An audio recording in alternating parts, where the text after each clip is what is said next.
યુએઈના રાષ્ટ્રપતિ શેખ મોહમ્મદ બિન Zayed Al Nahyan આજથી ભારતના પ્રવાસે. બંને દેશો વચ્ચે વ્યાપક રણનૈતિક ભાગીદારીને મજબૂત કરવા ઉપર થઈ શકે છે ચર્ચા.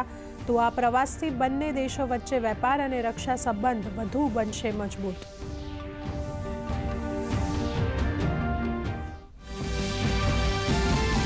ઉત્તર પ્રદેશના લખનૌમાં 86મું અખિલ ભારતીય પીઠાસન અધિકારી સંમેલન આજથી થશે શરૂ.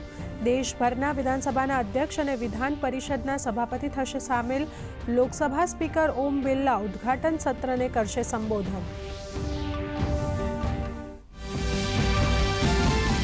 ભાજપના રાષ્ટ્રીય અધ્યક્ષ પદની ચૂંટણી માટે આજે નોંધાવાશે ઉમેદવારી. બીજેપી શાસિત રાજ્યોના મુખ્યમંત્રી, પ્રદેશ અધ્યક્ષ અને વરિષ્ઠ નેતાઓની ઉપસ્થિતિમાં નીતિન નબીન અધ્યક્ષપદ માટે નોંધાવશે ઉમેદવારી.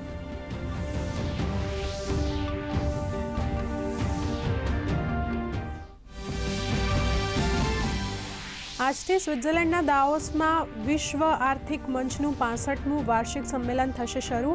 5 દિવસના આ સંમેલનમાં 130 દેશોના 3000થી વધુ પ્રતિનિધિ થશે સામેલ.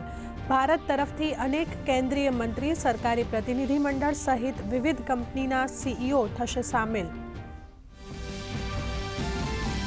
ગુજરાતનું પ્રતિનિધિમંડળ વર્લ્ડ ઇકોનોમી ફોરમમાં થયું સામેલ. સંમેલનમાં ભાગ લેવા નાયબ મુખ્યમંત્રી હર્ષ સંઘવી અમદાવાદ એરપોર્ટથી રવાના. નાયબ મુખ્યમંત્રીએ કહ્યું, દુનિયાભરની કંપનીઓ માટે ગુજરાત રોકાણનું પ્લેટફોર્મ. તો ફોરમમાં વિકસિત ગુજરાતનો રોડમેપ કરાશે રજૂ.